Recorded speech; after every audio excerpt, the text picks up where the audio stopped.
La señorita Marple y el sospechoso demasiado confiado. Capítulo 1. La llegada de la certeza absoluta. El extraño entró en St. Mary Mead como si fuera dueño de cada adoquín bajo sus lustrados zapatos. Marcus Thornbury había llegado en el tren del martes por la mañana, solo con un maletín de cuero y una expresión de suprema satisfacción. Se quedó en la plaza del pueblo un buen rato, contemplando las impecables casas y los cuidados jardines con el aire de quien evalúa una propiedad que pretende comprar. La señorita Marple lo vio desde su asiento junto a la ventana del salón de té Blue Boar. Había estado hablando de la lista de flores de la iglesia con su amiga Dolly Bantry, pero algo en el recién llegado la hizo detenerse a media frase. El hombre irradiaba una confianza casi agresiva, como un pavo real desplegando sus plumas en un gallinero. Está bastante satisfecho de sí mismo, observó Dolly, siguiendo su mirada. Me pregunto qué lo trae a nuestro tranquilo rincón del mundo. La señorita Marple no respondió de inmediato. Observó cómo Marcus Thornbury se acercaba al alguacil del pueblo con una amplia sonrisa, extendiendo la mano a modo de saludo antes de que se presentaran. El alguacil pareció sorprendido por tan inmediata familiaridad. Esa clase de seguridad suele ocultar algo, murmuró la señorita Marple. Una vez conocí a un tendero que sonreía así. Resultó que estaba diluyendo la leche y inflando las facturas. Dolly rió, pero la señorita Marple permaneció pensativa. Había algo inquietante en un hombre que actuaba como si las acusaciones nunca pudieran afectarlo, sobre todo cuando no se había presentado ninguna. Por la tarde Marcus Thornbury se había alojado en la casa de huéspedes de la vicaría. La señora Price, esposa del vicario, le sirvió el té en el salón y se sintió a la vez encantada y vagamente perturbada por su actitud. Habló de oportunidades de negocio en la zona, de inversiones que beneficiarían a todo el pueblo, de su absoluta certeza de que la prosperidad aguardaba a todos los afortunados que trabajaran con él. «Parece usted muy seguro de su éxito, señor Thornbury», aventuró la señora Price, sirviéndole su segunda taza. «La confianza es la base del éxito», respondió con suavidad.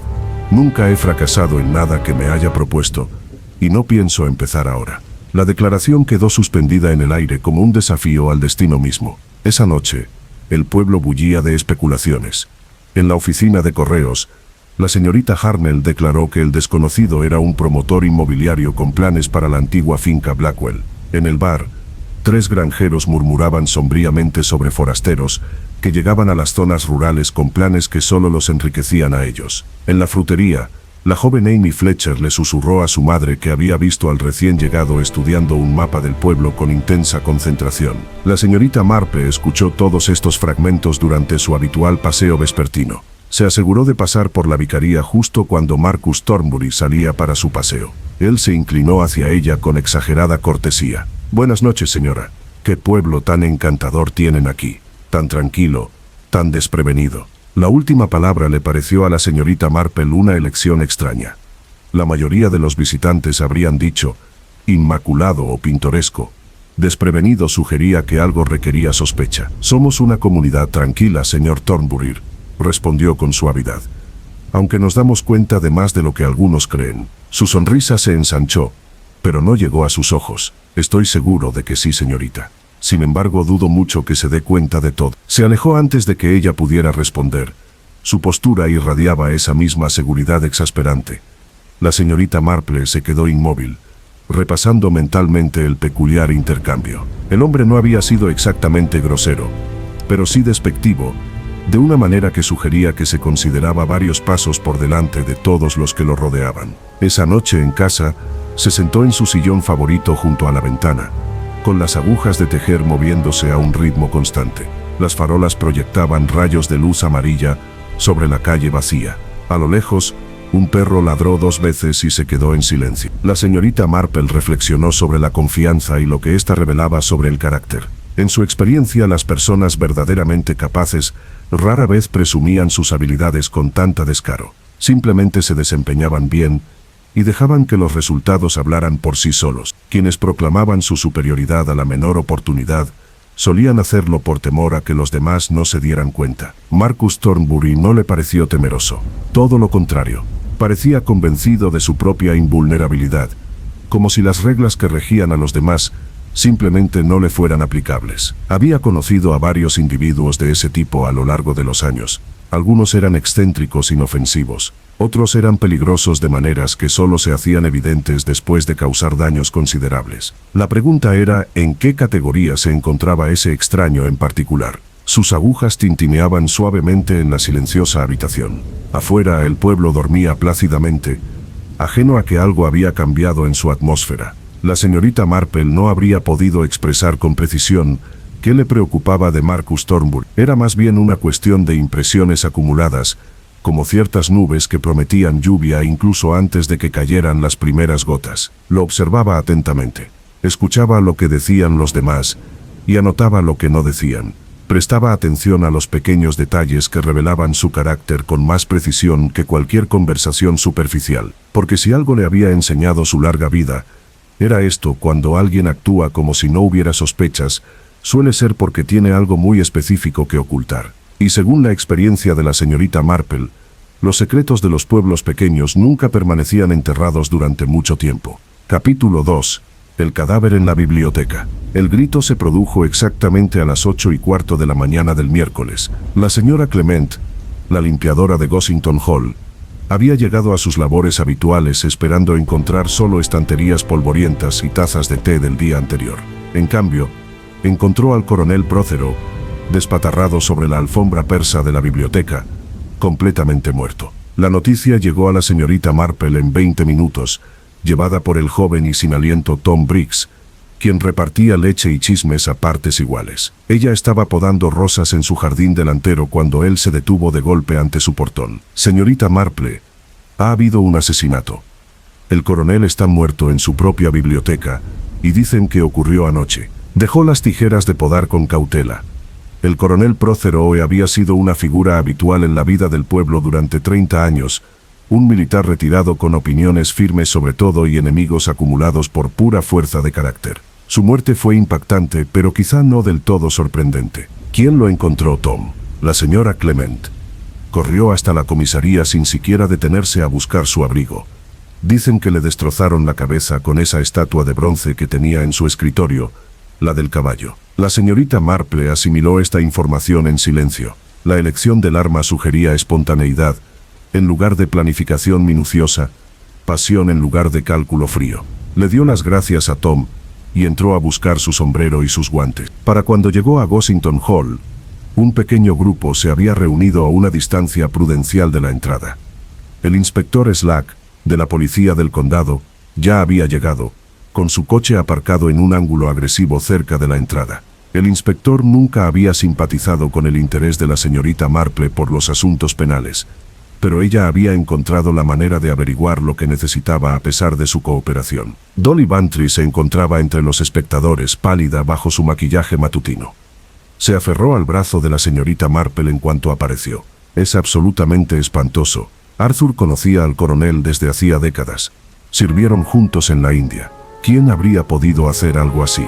La señorita Marple palmeó la mano de su amiga mientras sus ojos escudriñaban la escena. Las ventanas de la biblioteca estaban abiertas a pesar del frío matutino. Alguien tenía prisa, entrando o saliendo. Interesante. Lo que me parece más curioso, murmuró. Es el momento. El coronel se retiró temprano anoche, según me dijeron en la farmacia ayer por la tarde. Le dijo al señor Patterson que tenía asuntos importantes que atender y que no podía quedarse para su partida de ajedrez habitual. Antes de que Dolly pudiera responder, una figura familiar emergió de la entrada del salón. Marcus Thornbury bajó los escalones de la entrada con el mismo paso seguro que había mostrado desde su llegada al pueblo. Saludó amablemente con la cabeza al inspector Slack. Estrechó la mano del doctor Haydock, quien había declarado la muerte, y se dirigió hacia las puertas como si saliera de una reunión de negocios exitosa en lugar de la escena de un crimen. La multitud se apartó instintivamente. Varios se quedaron mirando. La señorita Hartnell se quedó sin aliento. Thornbury se detuvo justo frente a la señorita Marple, con esa sonrisa insufrible dibujada en su rostro. Terrible asunto. El coronel era un buen hombre por lo poco que sabía de él. Menuda tragedia. ¿Conocía usted al coronel Prothero? Preguntó la señorita Marple con cuidadosa neutralidad. Nos conocimos ayer por la tarde. Me invitó a la sala para hablar sobre una posible oportunidad de inversión. Tuvimos una conversación muy productiva con un brandy en esa misma biblioteca. Salí sobre las 7 y él se encontraba en perfecto estado de salud. La declaración fue pronunciada con absoluta serenidad, cada palabra mesurada y clara. Thornbury no mostró nerviosismo, angustia ni incertidumbre alguna. Habló como si recitara hechos tan obvios que cuestionarlos sería absurdo. El inspector Slack querrá hablar con usted, me imagino, observó la señorita Marple. Ya lo hizo. Le di un informe completo de mis movimientos. Después de dejar al coronel, cené en el Blue Boar, donde al menos 6 personas pueden confirmar mi presencia hasta casi las 10. Luego regresé a la vicaría y me retiré a dormir. La señora Price me oyó entrar y puede confirmar la hora. Qué suerte que su coartada esté tan completamente probada, dijo la señorita Marple en voz baja. Algo brilló en los ojos de Thornbury, pero desapareció demasiado rápido como para identificarlo. No fue una casualidad, sino un hecho. No tengo nada que ocultar, ¿sabe? A diferencia de algunas personas de este pueblo, yo gestiono mis asuntos a plena vista. Se quitó el sombrero y se alejó, dejando a la señorita Marple con la clara impresión de que acababa de entregar un mensaje destinado específicamente a ella. El día transcurrió en una cascada de revelaciones. Al mediodía, el pueblo supo que el estudio del coronel Prothero había sido saqueado y que sus documentos privados estaban esparcidos por el suelo. A las 2, circularon rumores de que había estado involucrado en transacciones financieras cuestionables, inversiones que prometían ganancias excepcionales, pero solo generaban pérdidas para quienes eran lo suficientemente insensatos como para confiar en él. La señorita Marple tomó el té con la esposa del vicario y se enteró de que Marcus Thornbury había pasado la noche en el Blue Boar, presidiendo la corte como un rey de visita. Había invitado a rondas de bebidas, contado anécdotas divertidas sobre sus negocios en Londres y se había asegurado de que todos los presentes lo recordaran con cariño. Casi estaba actuando, dijo la señora Price pensativa, como si quisiera asegurarse de que la gente notara su encanto y sociabilidad. Esa observación coincidía con las sospechas de la señorita Marple. Un hombre que establecía una coartada se comportaría exactamente así, haciéndose famoso en el preciso momento en que ocurría un asesinato en otro lugar. Pero el inspector Slack parecía desinteresado en tales matices psicológicos. Se centró en las pruebas físicas, en el arma utilizada, en la ventana forzada que sugería un robo interrumpido. Interrogó a los sospechosos habituales, a quienes tenían rencores conocidos contra el coronel, a quienes habían discutido con él públicamente o habían sufrido sus prácticas comerciales fraudulentas. Marcus Thornbury, con su sólida coartada y su condición de recién llegado, atrajo una atención oficial mínima. Esa noche, la señorita Marple se sentó con su sobrino Raymond, quien había venido de visita. Le contó sobre el asesinato y sobre el desconocido que parecía demasiado confiado para consolarlo. Quizás simplemente sea inocente, sugirió Raymond. No todos los que carecen de nerviosismo son culpables de delitos. Es cierto. Sin embargo, hay una diferencia entre la serenidad natural y una actuación calculada. El señor Thornbury me da la impresión de haber ensayado su papel con mucho cuidado. Pensó en cómo Thornbury se había posicionado en el Blue Boar, rodeado de testigos. Consideró su cooperación inmediata con la policía, su relato detallado de actividades inocentes. Recordó aquella extraña palabra que había usado la noche anterior. Nada suspicaz. Como si ya entonces supiera que pronto surgiría algo que requería sospecha. La señorita Marple recogió su labor de punto. La suave lana fluía entre sus dedos expertos. En algún lugar de esta maraña de hechos e impresiones yacía un patrón, un diseño que se revelaría a la observación paciente. El coronel Prothero se había reunido con Marcus Thornbury horas antes de su muerte. Hablaron de negocios, inversiones y dinero. Luego Thornbury se marchó y construyó una coartada tan perfecta que prácticamente brillaba. Demasiado perfecto, quizás. Según la experiencia de la señorita Marple, a las personas inocentes rara vez se les ocurría establecer coartadas antes de que ocurrieran los crímenes. Simplemente seguían con sus vidas, sin saber que más tarde tendrían que demostrar su paradero. Pero los culpables hicieron planes con antelación. Y Marcus Thornbury le pareció un hombre que lo planeaba todo. Capítulo 3. Susurros y acusaciones. El jueves por la mañana el clima fue lluvioso y hubo especulaciones descontroladas en igual medida. La señorita Marple se aventuró a salir a pesar de la llovizna, con el paraguas en un ángulo preciso para captar los chismes que corrían por el pueblo como el agua que se deslizaba por las alcantarillas. Hizo sus rondas metódicamente, deteniéndose primero en la oficina de correos, donde la señorita Harnell reinaba tanto en sellos como en escándalos. Les digo que fue ese terrible sobrino, declaró la señorita Harnell a su cautiva audiencia, compuesta por 3 ancianas y un cartero incómodo. El joven Gerald Protheroe ha estado desesperado por dinero este último año. Todos saben que el coronel se negó a saldar sus deudas de juego. La señorita Marple seleccionó un libro de sellos que no necesitaba mientras escuchaba atentamente. Gerald Protheroe, en efecto, se había peleado repetidamente con su tío, y sus discusiones eran tan fuertes que se oían a través de las paredes del Blue Boar en al menos 2 ocasiones. El joven conducía un coche caro que no podía permitirse y vestía trajes cortados por sastres londinenses mientras se declaraba pobre. Pero Gerald se encontraba en Brighton, alojado en un hotel cuyo personal podía confirmar su presencia. El inspector Slack ya había verificado esta información, para su visible decepción. Entonces debió ser la señora Lestrange, intervino otra voz. Ella y el coronel discutieron el mes pasado sobre esa disputa por la propiedad. El primo del esposo de mi hermana la vio pasar por Gossington Hall el martes por la noche. La señorita Marple archivó este detalle mientras examinaba un expositor de papel de escribir. La señora Lestrange, viuda y con recursos propios, había estado enfrascada en una amarga disputa con el coronel Protheroe por una franja de tierra entre sus propiedades. Ella reclamaba derechos antiguos sobre un sendero. Él alegaba que estaba invadiendo la propiedad. Sus abogados habían intercambiado cartas cada vez más hostiles. La farmacia ofreció más teorías.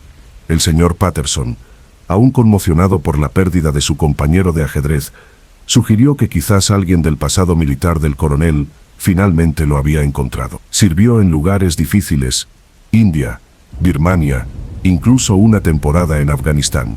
En esas situaciones, uno se gana enemigos que pueden guardar rencor durante décadas. El verdulero ofreció una perspectiva diferente. El viejo Fletcher, clasificando zanahorias con manos nudosas, murmuró sobre la ruina financiera y los inversores desesperados. El coronel convenció a media docena de vecinos para que invirtieran en un plan que fracasó. Lo perdieron todo. Ese tipo de pérdidas lleva a la gente a cometer actos terribles. Al mediodía, la señorita Marple había recopilado un catálogo exhaustivo de sospechosos y motivos. Lo que no había percibido era ninguna sensación de pánico o miedo en Marcus Thornbury. Lo vio 2 veces durante sus rondas, una charlando amablemente con el doctor Haydock a la salida de la consulta, y otra hojeando la modesta selección de libros de la librería del pueblo. En ambas ocasiones, parecía completamente relajado, un hombre sin ninguna preocupación que perturbara su conciencia. Esto le pareció sorprendente. Incluso las personas inocentes atrapadas en los márgenes de las investigaciones de asesinato solían mostrar cierto nerviosismo, cierta conciencia de la facilidad con la que las sospechas podían inclinarse hacia ellas. Thornbury solo mostró un cortés interés por los asuntos locales y una confianza absoluta en su propia seguridad. La tarde trajo consigo un acontecimiento inesperado. La señorita Marple estaba tomando el té con Dolly Bantry cuando llegó la señora Price bastante agitada. No sé si debería mencionar esto, empezó, retorciendo su pañuelo entre dedos ansiosos. Pero parece incorrecto guardar silencio cuando un hombre ha sido asesinado. Dolly sirvió el té con manos firmes a pesar de su curiosidad. ¿Qué te preocupa, querida? Se trata del señor Thornbury. Anoche no pude dormir y bajé a buscar leche caliente. Vi luz debajo de su puerta y lo oí hablar con alguien. Su voz era alta, enfadada, de una forma que nunca antes le había oído. Tal vez estaba hablando por teléfono, sugirió amablemente la señorita Marple. No tenemos teléfono en las habitaciones. Oí otra voz que respondía, aunque no pude entender las palabras. Parecía una discusión bastante acalorada. ¿Qué hora era?, preguntó la señorita Marple. Cerca de medianoche. Subí rápidamente porque no quería que pareciera que estaba escuchando a escondidas. Pero esta mañana, me pregunté si debía decírselo al inspector Slack. Deberías, sin duda. Aunque sospecho que el señor Thornbury tendrá una explicación preparada. La señora Price partió para hablar con las autoridades, dejando a la señorita Marple reflexionando sobre esta nueva información. Si Thornbury hubiera recibido una visita a medianoche, ¿quién habría sido? ¿Y para qué discutir acaloradamente cuando uno debería estar durmiendo tranquilamente con una coartada probada que lo protegiera de acusaciones de asesinato? La lluvia arreció al caer la noche. La señorita Marple estaba de pie junto a su ventana, observando el agua caer en cascada desde el alero, analizando mentalmente posibilidades y contradicciones. El pueblo se había dividido en facciones, cada una convencida de la culpabilidad de un sospechoso diferente. Gerald Prothero, a pesar de su coartada en Brighton. La señora Lestrange, a pesar de su aparente falta de oportunidad. Una figura misteriosa del pasado del coronel, a pesar de no tener pruebas de su existencia. Mientras tanto, Marcus Thornbury continuó con su actuación de suprema despreocupación, casi como si disfrutara de estar conectado periféricamente a una investigación de asesinato sin enfrentar ningún escrutinio genuino. Su timbre sonó justo después de las 7. Abrió y encontró al inspector Slack de pie en el escalón, con la lluvia goteando del ala de su sombrero, y una expresión entre irritada y respetuosa. «Supongo que ya habrás oído todos los chismes», dijo sin preámbulos. «Es un pueblo pequeño, inspector. Las noticias viajan con facilidad. Entonces ya sabes del visitante de medianoche en la vicaría». Thornbury afirma que era un socio de Londres que llegó inesperadamente y se fue antes del amanecer. Dice que el hombre se alojó en un hotel en el pueblo vecino y que se puede contactar para verificarlo. «Qué conveniente. ¿Te pondrás en contacto con este asociado?» «Ya está». El hombre confirma la historia de Thornbury con todo detalle. Discutieron por una disputa contractual, nada que ver con el coronel Prothero ni con este pueblo. La señorita Marple invitó al inspector a entrar, lejos de la lluvia. Le ofreció té, que él rechazó, demasiado inquieto para sentarse. «Nada que tire de la rienda suelta, lleva a nada», admitió con evidente frustración. «Thornbury tiene explicaciones para todo, testigos para cada momento, documentación para cada denuncia. Si no lo supiera, pensaría que el hombre esperaba ser investigado y se preparó para ello». «Eso es porque lo previó», dijo la señorita Marple en voz baja. «La pregunta que deberíamos hacernos no es si sus coartadas son ciertas, sino por qué necesitaba que estuvieran tan completamente probadas». El inspector Slack la miró fijamente. «¿Crees que planeó el asesinato, pero que se las arregló para estar en otro lugar cuando ocurrió?» «Creo que el señor Thornbury es un hombre que planea varias jugadas con antelación, algo así como el ajedrez, que casualmente era el juego favorito del coronel Prothero». El inspector se marchó bajo la lluvia, dejando a la señorita Marple con su labor de punto y sus pensamientos. Agitaba con un ritmo constante, creando patrones a partir del caos, orden a partir de la lana enredada. Marcus Thornbury se confiaba demasiado porque se creía intocable. Había construido una fortaleza de coartadas y testigos, donde cada pieza encajaba a la perfección. Pero las fortalezas tenían debilidades, requerían mantenimiento, vigilancia constante y un control minucioso de cada entrada y salida. Y según la experiencia de la señorita Marple, los constructores demasiado confiados a veces se olvidaban de los pasadizos secretos. Capítulo 4. La grieta en la armadura. El viernes amaneció claro y frío. El tipo de mañana que hace visible el aliento y convierte los charcos en hielo. La señorita Marple recibió una visita inesperada antes del desayuno. El doctor Haydock llegó con aspecto preocupado, aferrado a su maletín médico en una mano, y su habitual alegría notablemente ausente. «Necesito tu perspectiva sobre algo», dijo sin sus habituales palabras amables. «Se trata de los hallazgos de la autopsia». Ella lo condujo a la sala de estar y esperó mientras ordenaba sus pensamientos. El doctor Haydock no era un hombre dado a dramas innecesarios, lo que hacía aún más significativa su evidente angustia. El coronel murió por un traumatismo contundente. Eso está claro. Sin embargo, el ángulo de la herida me preocupa. La estatua que lo mató pesa quizás 1,5 kilos. Se necesitaría una fuerza considerable para infligir ese tipo de daño, aplicada desde una dirección específica. Hizo una demostración con las manos, mostrando la trayectoria del golpe fatal. El asesino habría tenido que estar de pie justo detrás de Prothero, extendiendo la mano por encima de su hombro izquierdo para atacar. El coronel estaba sentado en su escritorio cuando fue atacado, a juzgar por la posición del cuerpo y las salpicaduras de sangre. La señorita Marple escuchaba atentamente, con los dedos quietos sobre las agujas de tejer. «¿Qué es lo que te preocupa de esto?», preguntó. «La fuerza requerida sugiere a alguien fuerte, probablemente hombre. Pero más que eso, sugiere a alguien en quien Prothero confiaba lo suficiente como para permitirle estar detrás de él mientras trabajaba. Era un exmilitar, entrenado para estar atento a su entorno, no de los que permiten que un enemigo potencial lo apoye, a menos que la persona haya cultivado deliberadamente esa confianza muy rápidamente. Precisamente, Lo que me lleva a Marcus Thornbury. El hombre afirma haber salido de Gossington Hall a las 7 de la tarde, horas antes de la hora estimada de su muerte, entre las 9 y las 11. Pero ¿y si regresó más tarde? ¿Y si esa reunión amistosa de negocios fue diseñada específicamente para establecer una relación de confianza, para que Prothero se sintiera cómodo con su presencia? Entonces la coartada del jabalí azul se vuelve crucial. ¿Podrías decirme exactamente cuándo Thornbury tendría que haber estado en el pub para que su historia fuera válida? El Dr. Haydock sacó una pequeña libreta. Según testigos, llegó sobre las 7:30 y se quedó hasta casi las 10. Varias personas dan fe de su presencia durante ese tiempo.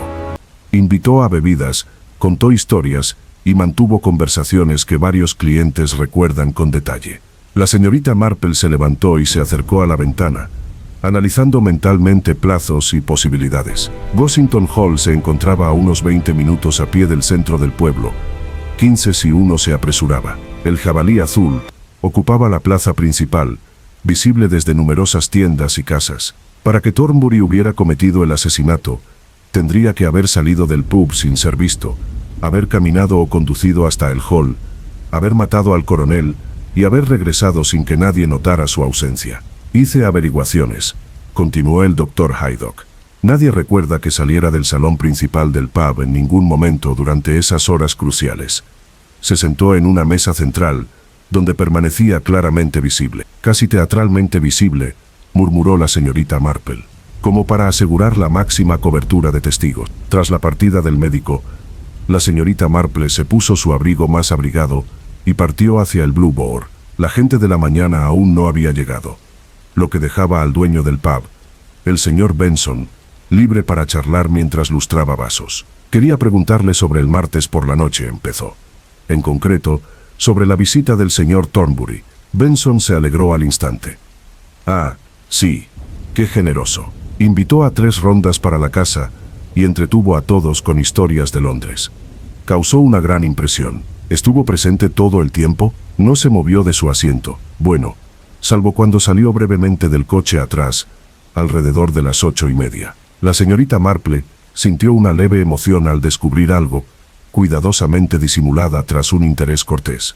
Salió a la parte trasera. Solo por unos minutos, nada inusual. Regresó con aspecto algo desaliñado y mencionó que necesitaba aire fresco. Luego se acomodó de nuevo y continuó con su relato. ¿Cuánto tiempo estimarías que estuvo desaparecido? Oh, 10 minutos quizás. Ciertamente no más de 15. Varios nos dimos cuenta de que se había ido porque estaba en medio de una anécdota bastante graciosa sobre un percance en la bolsa. Se disculpó por la interrupción al regresar y terminó la historia entre risas. La señorita Marple le dio las gracias y regresó lentamente a casa, calculando mentalmente distancias y posibilidades. 15 minutos no le darían tiempo suficiente para llegar a Gossington Hall, cometer el asesinato y regresar. Las matemáticas simplemente no cuadraban, a menos que cambió de rumbo y se dirigió hacia la mansión. La policía había concluido su investigación y la casa estaba vacía, a la espera del regreso de Gerald Prothero y de Brighton, para ocuparse de los asuntos de su tío. La señorita Marple se encontraba en el límite de la propiedad, examinando las líneas de visión y los accesos. La entrada principal daba a la carretera principal, visible para el tráfico, pero las ventanas de la biblioteca, las que se encontraron abiertas, daban a los jardines traseros y a un estrecho callejón que discurría por detrás de la propiedad. Un camino al que se podía llegar desde el Blue Boar a través de una serie de callejones y senderos de jardín, reduciendo la distancia a pie casi a la mitad. Trazó esta ruta con cuidado, cronometrando sus pasos. 8 minutos para llegar al callejón, otros 2 para acceder a la biblioteca por esas ventanillas abiertas tan convenientes. El asesinato en sí solo tomaría unos instantes para alguien que lo hubiera planeado con cuidado. Luego 8 minutos de vuelta al pub, 18 minutos en total, lo que deja casi sin margen de error o retrasos inesperados, imposible para la mayoría de la gente. Pero quizá no para alguien con una confianza absoluta en sus propias capacidades. Completó su investigación y al regresar a casa encontró una nota entregada en su ausencia. La letra le resultaba desconocida. El mensaje breve. Señorita Marple, me pregunto si podría acompañarme a tomar el té esta tarde a las 4. Creo que tenemos asuntos que tratar. Marcus Thornbury. Leyó la nota 2 veces, sorprendida por el enfoque directo. En su experiencia, los culpables solían evitar a quienes sospechaban de ellos, en lugar de invitarlos a conversar. Esto sugería inocencia o una audacia notable. A las 4 en punto, se presentó en la vicaría. La señora Price la acompañó al salón de invitados, donde Thornbury la esperaba con el té ya servido, su postura relajada y su sonrisa tan segura como siempre. «Qué amable de tu parte venir», empezó. «Espero que no te importe la presunción, pero pensé que debíamos hablar con franqueza». «¿Sobre qué en concreto, señor Thornbury?» «Sobre sus sospechas sobre mi participación en la muerte del coronel Prothero. Han estado haciendo averiguaciones, preguntas y cronometrando rutas. El pueblo es pequeño, y este tipo de actividades se notan». La señorita Marple aceptó su taza de té con firmeza. «Siento una curiosidad natural por los acontecimientos de mi comunidad, naturalmente. Sin embargo, quiero asegurarle directamente que no tuve nada que ver con el asesinato del coronel. Mi coartada es sólida porque estuve realmente en el Blue Board durante todo el periodo relevante, a excepción de esos 15 minutos que pasaste al aire libre». Su sonrisa no flaqueó. «Ah, descubriste ese detalle». «Sí, salí un momento a tomar aire. El pub estaba sofocante, lleno de gente, y sentí la necesidad de un momento de soledad. Di una vuelta por el edificio, fumé un cigarrillo y volví. Nada siniestro. En 15 minutos se podría lograr bastante. Se podría. Pero no lo hice, y a menos que pueda demostrar lo contrario, cosa que sinceramente dudo, sigo siendo exactamente lo que parezco. Un hombre de negocios con una inoportuna coincidencia, que se encontró con una víctima de asesinato horas antes de su muerte». La señorita Marple sorbió su té, observando al hombre frente a ella. Su confianza no había flaqueado, ni siquiera un ápice. La miró fijamente, retándola a encontrarle defectos a su perfecta construcción de la inocencia. Pero por primera vez, notó algo. Un pequeño músculo cerca de su ojo izquierdo se contrajo una vez, rápidamente reprimido. Sus dedos, que rodeaban la taza de té, mostraban nudillos blancos a pesar de su postura relajada. Marcus Thornbury no estaba tan impasible como fingía. La fachada tenía una grieta, invisible para la mayoría de los observadores, pero inconfundible una vez que sabías dónde mirar. Capítulo 5. Conexiones enterradas. El sábado trajo visitantes inesperados a St. Mary Mead. La señorita Marple estaba podando sus rosas de invierno, cuando un elegante coche negro se detuvo junto a la acera. Salieron dos hombres, ambos vestidos con costosos trajes londinenses que los identificaban como forasteros tan claramente como si llevaran carteles. El mayor, de cabello canoso y con una cartera de cuero, se acercó a su puerta con cautelosa cortesía. «Disculpe, señora, buscamos al señor Marcus Thornbury. Nos dijeron que podría estar alojado en la vicaría». «En efecto, lo es. ¿Puedo preguntarle qué le importa?» El hombre dudó, intercambiando miradas con su compañero. «Representamos a Barclays Investment Trust. El señor Thornbury tiene ciertas obligaciones con nuestra firma que requieren atención inmediata». La señorita Marple dejó sus tijeras de podar con deliberado cuidado. «Qué interesante».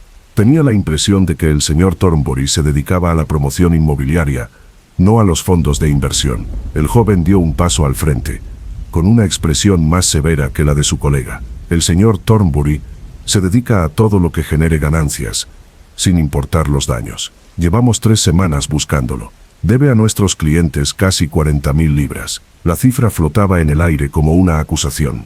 La señorita Marple mantuvo la compostura mientras su mente reflexionaba sobre las implicaciones. 40.000 libras representaban más dinero del que la mayoría de los aldeanos verían en toda su vida. Sugería un fraude a gran escala. Debería hablar con el inspector Slack en la comisaría. Dados los recientes acontecimientos, le interesará mucho cualquier información sobre las prácticas comerciales del señor Thornbury. «¿Acontecimientos recientes?», preguntó bruscamente el hombre mayor. «El coronel Prothero fue asesinado el martes por la noche. El señor Thornbury se reunió con él ese mismo día para hablar de inversiones». Los dos hombres palidecieron al mismo tiempo. El más joven incluso se tambaleó ligeramente, agarrándose a la puerta para sostenerse. «Dios mío, Prothero ha muerto. Y Marcus estaba aquí. ¿Conocías al coronel?» «Lo conocía. Era uno de nuestros clientes, aunque nunca lo conocimos personalmente. Invirtió mucho en un plan que Thornbury promovió hace 6 meses. Cuando el plan quebró, Prothero perdió aproximadamente 12.000 libras». La señorita Marple sintió cómo las piezas encajaban con una claridad horrible. así que el coronel tenía motivos para estar enojado con el señor Thornbury. Sin embargo, cuando se reunieron el martes, Thornbury afirma que fue una conversación amistosa de negocios. El hombre de cabello plateado negó lentamente con la cabeza. No habría habido nada de amistoso en ello. Protheroe había estado exigiendo su dinero, amenazando con acciones legales, haciendo ruido que podría exponer toda la operación fraudulenta. Marcus habría hecho cualquier cosa para silenciarlo. Tras dirigir a los hombres a la comisaría, la señorita Marple regresó a su casa con la mente agitada. Necesitaba verificar esta información por su cuenta para comprender el alcance de lo que se ocultaba bajo la apariencia de seguridad de Thornbury. Encontró lo que necesitaba en el estudio del coronel. El inspector Slack, al ser contactado esa tarde, inicialmente se resistió a su intervención. Sin embargo, la llegada de los inversores londinenses había minado su confianza en la inocencia de Thornbury. A regañadientes, permitió que la señorita Marple examinara los papeles esparcidos sobre el escritorio de Protheroe, documentos que los investigadores habían catalogado pero no analizado por completo. Entre facturas y correspondencia, descubrió una serie de cartas cada vez más hostiles. Las respuestas de Thornbury eran obras maestras de la evasión, prometiendo ganancias que nunca se materializaron, alegando complicaciones que siempre parecían requerir una inversión adicional para resolverse. La última carta, fechada apenas 4 días antes del asesinato, era del propio Protheroe. La letra del coronel se tornó irregular con furia al amenazar con exponer a Thornbury ante las autoridades, los periódicos y cualquiera que lo escuchara. Exigió una reunión, cara a cara, para ajustar cuentas. Esa reunión tuvo lugar el martes por la noche en la misma biblioteca donde murió Protheroe. La señorita Marple atravesó el pueblo al anochecer, saludando con la cabeza a los vecinos mientras observaba todo. Pasó junto al Jabalí Azul, donde Thornbury había construido su coartada. Recorrió de nuevo la ruta de regreso a Gossington Hall, cronometrando cada tramo con renovada atención. Las matemáticas aún la preocupaban. 18 minutos representaban el tiempo mínimo requerido. Cualquier retraso, cualquier complicación inesperada, y Thornbury habría sido sorprendido fuera del pub por un tiempo sospechoso. A menos que tuviera ayuda. El pensamiento la detuvo a mitad de camino. Había estado asumiendo que se trataba de un asesino solitario. Pero ¿y si Thornbury hubiera contratado a un cómplice, alguien que cometiera el asesinato mientras él permanecía visible y se le contaba todo? Cambió de rumbo hacia la farmacia donde el señor Patterson solía trabajar hasta tarde surtiendo recetas. Lo encontró solo, agradecido por su compañía en una tarde tranquila. Me pregunto si recuerdas algo del martes, empezó con cuidado. Mencionaste que el coronel Protheroe canceló tu partida de ajedrez para reunirse con alguien de negocios. Así es. Parecía bastante tenso, algo fuera de lo habitual. Normalmente al coronel le gustaban las conversaciones de negocios, las consideraba desafíos intelectuales. Pero esta reunión, sin duda, le preocupaba. Mencionó con quién se reuniría, solo que se trataba de un asunto que requería discreción. Me preguntó si sabía algo sobre investigaciones de fraude, si las acusaciones por sí solas podían dañar la reputación de alguien incluso sin pruebas. La señorita Marple asimiló esto con calma. Así que Protheroe había estado considerando delatar a Thornbury, pero le preocupaban las consecuencias. Quizás Thornbury percibió esta vacilación y la aprovechó. Una pregunta más. Durante los años que conoció al coronel, ¿mencionó alguna vez a un hombre llamado James Weber? El rostro de Patterson mostró genuina sorpresa. James Weber. Cielos, hacía años que no oía ese nombre. Fue el ayudante del coronel durante la guerra y le salvó la vida en una emboscada en Birmania. Protheroe lo ayudó a fundar un pequeño negocio después. Sentía que tenía una deuda enorme con él. ¿Weber sigue vivo? Creo que sí, aunque no lo he visto en varios años. Se mudó de la zona tras el fracaso de su negocio. Un caso bastante triste, la verdad. Lo invirtió todo en un plan que resultó ser fraudulento. Lo perdió todo y desapareció. ¿Qué clase de plan? Un fondo de inversión con sede en Londres. No recuerdo los detalles, pero recuerdo que el coronel se sintió fatal. Había recomendado la inversión basándose en información de alguien de confianza. ¿O este alguien que lo engañó deliberadamente?, sugirió la señorita Marple suavemente. Salió de la farmacia con sus sospechas cristalizándose en algo cercano a la certeza. Necesitaba encontrar a James Weber para descubrir si su negocio fallido y los planes fraudulentos de Thornbury estaban relacionados por algo más que la coincidencia. Esa noche, Le escribió un telegrama a su sobrino Raymond en Londres. Su trabajo en el sector editorial le permitió contactar con diversas fuentes de investigación. Si alguien podía rastrear rápidamente el paradero de James Weber, ese era Raymond. La respuesta llegó el domingo por la mañana, entregada por un mensajero especial. Weber había sido localizado en una pensión en Southampton, realizando trabajos esporádicos y viviendo bajo una nube de deudas y amargura. Más significativamente, había sido visto en el área alrededor de St. Mary Mead el martes por la tarde. La señorita Marple se sentó con esta información, sopesando las posibilidades y las probabilidades. Weber tenía un motivo, una vida arruinada, gracias al fraude de Thornbury. Tenía la oportunidad, al estar en las inmediaciones en el momento relevante. Tenía los recursos, tanto la capacidad física como el profundo conocimiento de las costumbres de Protheroe, gracias a sus años de servicio juntos. Pero tenía el temperamento para asesinar, y más importante aún, ¿habría actuado en nombre de Thornbury contra el mismo hombre que había intentado ayudarlo? Las piezas aún no encajaban bien. Le faltaba algo, alguna conexión que aclarara el patrón. Decidió asistir al servicio dominical en Santa María, sabiendo que el pueblo se reuniría y los chismes correrían a raudales tras el asesinato. A veces la verdad no surgía de una investigación deliberada, sino de comentarios descuidados y momentos de descuido. Las campanas de la iglesia comenzaron su habitual toque.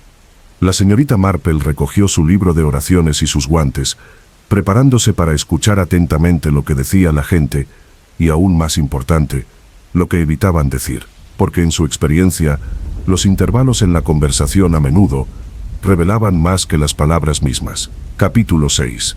El segundo choque. La tarde del domingo rompió la frágil calma del pueblo. La señorita Marple acababa de regresar de la iglesia cuando la joven Amy Fletcher llegó corriendo por su camino, con el rostro surcado de lágrimas y la respiración entrecortada. Señorita Marple, venga pronto. Soy la señora Lestrange. La han envenenado. Las palabras fueron como un golpe físico. La señorita Marple agarró su abrigo y siguió a Amy a toda velocidad.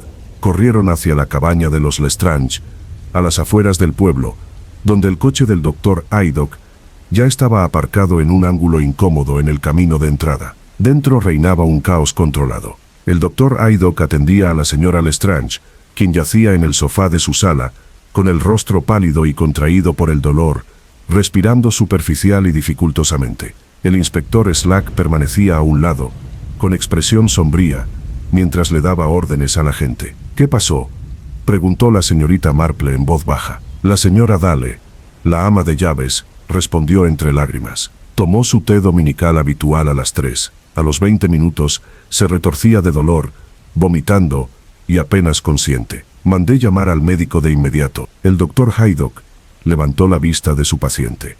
Arsénico, dijo sin rodeos, una dosis significativa mezclada con algo que ingirió. Podría sobrevivir si logramos purgarlo con la suficiente rapidez, pero será por poco. La señorita Marple se acercó, observando el servicio de té dispuesto en la mesa auxiliar. La tetera estaba medio llena, y junto a ella había una delicada taza de porcelana con restos del líquido oscuro. Un plato de galletas permanecía prácticamente intacto. ¿Estas galletas eran de su propia cocina? La señora Dale negó con la cabeza. Se las entregaron esta mañana, supuestamente un regalo de la Asociación de Damas de la Iglesia como muestra de condolencia en estos momentos difíciles.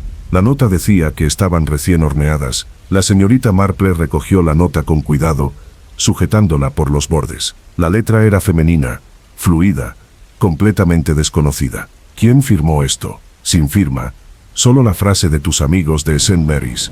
El inspector Slack se acercó a examinar las galletas, abrió una, la olió y luego envolvió varias en su pañuelo. Hay que analizarlas de inmediato. Si contienen arsénico, estamos ante un intento de asesinato que podría acabar en homicidio. Las implicaciones se extendieron por la sala como ondas en un estanque.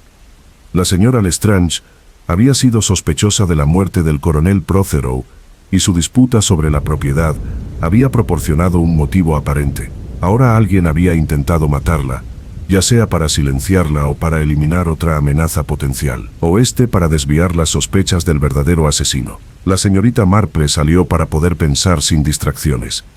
El sol de la tarde proyectaba largas sombras sobre el jardín, apacibles y serenas, en marcado contraste con la violencia que se desataba en el interior. Marcus Thornbury apareció por la esquina de la cabaña, con una sincronización tan perfecta que parecía una farsa. Su expresión reflejaba la preocupación que se respiraba, y sus movimientos sugerían que se había apresurado a salir de donde quiera que estuviera cuando se difundió la noticia del envenenamiento. «¡Qué asunto tan terrible!», dijo, acercándose a la señorita Marple con esa confianza familiar apenas mermada. «Oí que la señora Lestrange había enfermado. Veneno, dicen. ¡Qué horror!». «Llegó muy rápido, señor Thornbury. Estaba cerca, estaba paseando por la zona, contemplando el paisaje.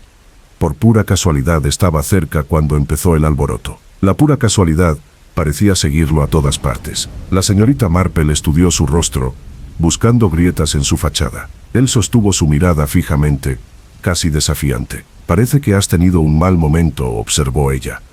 «Estabas presente en el pueblo cuando asesinaron al coronel Prothero, y cerca cuando alguien intentó envenenar a otro residente prominente». Su sonrisa se tensó levemente. «Casualidad, nada más. Aunque supongo que en un pueblo pequeño, la proximidad a los acontecimientos no es inusual. Tú mismo estás aquí en este momento». La comparación era deliberadamente insultante, sugiriendo una equivalencia entre su preocupación natural por un vecino y su sospechoso patrón de apariciones. La señorita Marple sintió un arrebato de genuina ira, que reprimió rápidamente. «Llevo décadas viviendo aquí, señor Thornbury». Llegó hace 4 días, justo a tiempo para que el caos lo siguiera. Algo cambió en sus ojos. Un destello de genuina emoción irrumpió en la actuación. Por un instante, su confianza flaqueó, reemplazada por algo más duro y frío. «Debería tener cuidado, señorita Marple. La curiosidad puede ser peligrosa, sobre todo cuando se dirige a asuntos que no le conciernen. El asesinato concierne a todos en una comunidad, señor Thornbury, sobre todo cuando el asesino queda libre para volver a atacar». Permanecieron en un tenso silencio, el aire entre ellos cargado de acusaciones tácitas y apreciaciones mutuas. Entonces, la sonrisa de Thornbury regresó, suave como siempre, y se quitó el sombrero. «Espero que la señora Lestrange se recupere por completo. Sería una tragedia si no lo hiciera». Se alejó con el mismo paso seguro, dejando a la señorita Marple con la clara impresión de que acababa de recibir una advertencia. El doctor Haydock salió 1 hora después, exhausto pero con un optimismo cauteloso. La señora Lestrange sobreviviría, aunque le esperaban días de recuperación. Había tenido suerte en varios aspectos. La dosis había sido considerable, pero no letal de inmediato. Su robusta constitución había combatido el veneno con eficacia, y el doctor Haydock había llegado a ella con la suficiente rapidez para administrarle el tratamiento. «¿Dijo algo?», preguntó la señorita Marple. «¿Algo sobre quién pudo haber enviado las galletas o por qué?». El doctor negó con la cabeza. «Apenas está consciente, con la mente desvaneciéndose». Sin embargo, murmuró algo extraño mientras la atendía. Repetía un nombre una y otra vez. «Weber». La señorita Marple sintió una descarga eléctrica en su cuerpo.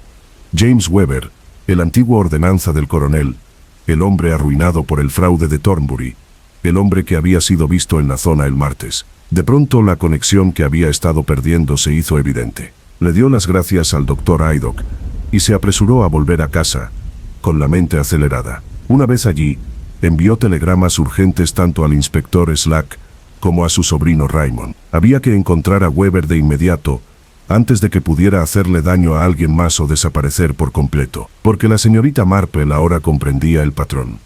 Thornbury no había actuado solo, había reclutado a Weber, se había aprovechado de su amargura y su sed de venganza, y lo había convertido en un arma contra quienes amenazaban con exponer los planes fraudulentos. Prothero había sido asesinado por Weber mientras Thornbury establecía su coartada. La señora Lestrange había sido envenenada, quizá porque sabía algo peligroso, quizá simplemente porque su muerte crearía más confusión y desorientación. Pero Weber representaba un lastre. Era inestable, visible, capaz de cometer errores que podían arruinarlo todo. Thornbury eventualmente tendría que eliminarlo también, atando el último cabo suelto que pudiera conectarlo con el asesinato. La pregunta era si podrían encontrar a Weber antes que Thornbury, o antes de que Weber atacara de nuevo. Capítulo 7. El hilo oculto. El lunes por la mañana llegó con escarcha cubriendo las ventanas y la tensión flotando sobre el pueblo como la niebla matinal. La señorita Marple recibió al inspector Slack a las 8, inusualmente temprano para un detective con exceso de trabajo. Parecía no haber dormido, con el cuello de la camisa torcido y los ojos enrojecidos. Encontramos a Weber, anunció sin preámbulos. O mejor dicho, su cuerpo. Lo sacaron del río cerca de Southampton esta mañana temprano. Llevaba muerto aproximadamente 12 horas, según el examen inicial. La señorita Marple cerró los ojos brevemente. Había temido este desenlace, aunque esperaba que no ocurriera. Causa de la muerte: traumatismo contundente en la parte posterior del cráneo, similar al de Prothero. Luego lo arrojaron al agua para ocultar las pruebas. Un pescador lo vio atrapado entre los juncos cerca del viejo molino. Así que nuestro asesino ha eliminado a su cómplice. La inspectora Slack se dejó caer en el sillón de su sala sin invitación. Esa es también mi opinión. Weber asesina a Prothero siguiendo instrucciones de Thornbury. Posiblemente envenena a la señora Lestrange, aunque aún no hemos confirmado esa conexión, y luego se vuelve demasiado arriesgado mantenerla con vida. ¿Qué evidencia vincula a Weber con estos crímenes más allá de la proximidad y el motivo? El inspector sacó su libreta con dedos cansados. Registramos su habitación en la pensión de Southampton. Encontramos un talón de billete de tren del martes que indicaba viajes de ida y vuelta a la zona. Encontramos una carta de Thornbury fechada hace 3 semanas, en la que se concertaba una reunión para hablar sobre una oportunidad de negocio que podría ayudar a Weber a recuperar sus pérdidas. ¿Puedo ver la carta? Slack se lo entregó a regañadientes. La prosa estaba redactada con cuidado, sin mencionar nunca nada delictivo, pero sí insinuando claramente que la cooperación sería recompensada. Thornbury le prometió a Weber una oportunidad de redención, de vengarse de quienes le habían hecho daño, y de seguridad financiera si seguía las instrucciones al pie de la letra. Fue una manipulación disfrazada de oportunidad, una explotación envuelta en simpatía. También encontramos arsénico en su habitación, continuó el inspector. El mismo tipo que se usó con la señora Lestrange, según las pruebas preliminares. Lo compró en una farmacia de Southampton hace 2 semanas, alegando que lo necesitaba para las ratas. Así que Weber envenenó a la Sra. Lestrange. ¿Pero por qué? ¿Qué amenaza representaba? Ahí es donde la investigación se pone interesante. Slack se inclinó hacia adelante, olvidando por un momento su agotamiento. Revisamos la correspondencia de la señora Lestrange esta mañana con su permiso. Encontramos una carta que escribió pero nunca envió, fechada el miércoles pasado. Estaba dirigida a la División de Fraude Financiero de Scotland Yard, respecto a Thornbury, en relación con un plan de inversión que le costó a su difunto esposo una suma considerable hace 5 años. Había estado investigando el asunto desde su fallecimiento, reconstruyendo poco a poco un patrón de fraude que se extendió por varios años y tuvo numerosas víctimas. Su carta señalaba a Marcus Thornbury como el principal artífice de al menos 6 planes distintos. La señorita Marple sintió una mezcla de reivindicación y dolor. La señora Lestrange había estado llevando a cabo su propia investigación, reuniendo pruebas discretamente mientras Thornbury permanecía al tanto. Pero de alguna manera, él había descubierto sus esfuerzos. ¿Cómo aprendió Thornbury lo que estaba haciendo? Creemos que a través de Weber.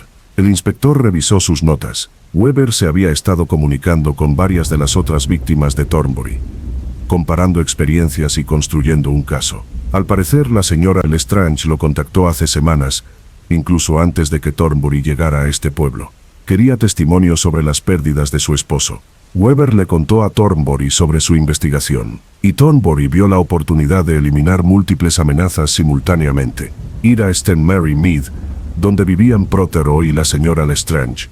Usar a Weber para asesinar a uno y envenenar al otro. Luego eliminar a Weber y abandonar el pueblo como un misterioso forastero que se encontraba en el lugar equivocado en el momento equivocado. Excepto que la señora Lestrange sobrevivió, el inspector asintió con gravedad. Lo que significa que puede testificar sobre la investigación del fraude. Combinando las pruebas de la habitación de Weber y el testimonio de esos inversores londinenses, podemos construir un caso contra Thornbury por conspiración para cometer asesinato, incluso si no podemos probar que él mismo mató a alguien. La señorita Marple se levantó y se acercó a la ventana, contemplando la tranquila calle. Thornbury no huiría. Se dio cuenta. Huir sugeriría culpa, abandonaría la fachada de inocencia que había construido con tanto esmero. Se quedaría y lo diría con descaro. confiado en que sus coartadas y su negación plausible lo protegerían, a menos que pudieran romper esa confianza, exponer las grietas en su armadura más completamente que un músculo crispado y nudillos blancos. Tenemos que tenderle una trampa, dijo en voz baja, una que lo obligue a rebelarse. El inspector se levantó y se acercó a ella en la ventana. La señorita Marple se giró para mirarlo con expresión pensativa. La mayor debilidad del señor Thornbury es su arrogancia. Se cree más listo que todos los que lo rodean, cree haber previsto todas las posibilidades y contrarrestado todas las amenazas. Necesitamos crear una situación que no ha previsto, una que quebrante su absoluta confianza y lo haga actuar precipitadamente. ¿Y cómo lo hacemos? Al darle exactamente lo que cree que quiere, le dejamos creer que ha ganado. Expuso su plan con minucioso detalle mientras el inspector Slack escuchaba con creciente admiración. Requería precisión en el tiempo, una coordinación meticulosa y la disposición a asumir riesgos calculados. Pero si funcionara, la confianza de Marcus Thornbury se convertiría en el instrumento de su propia caída. Pasaron el resto de la mañana haciendo preparativos.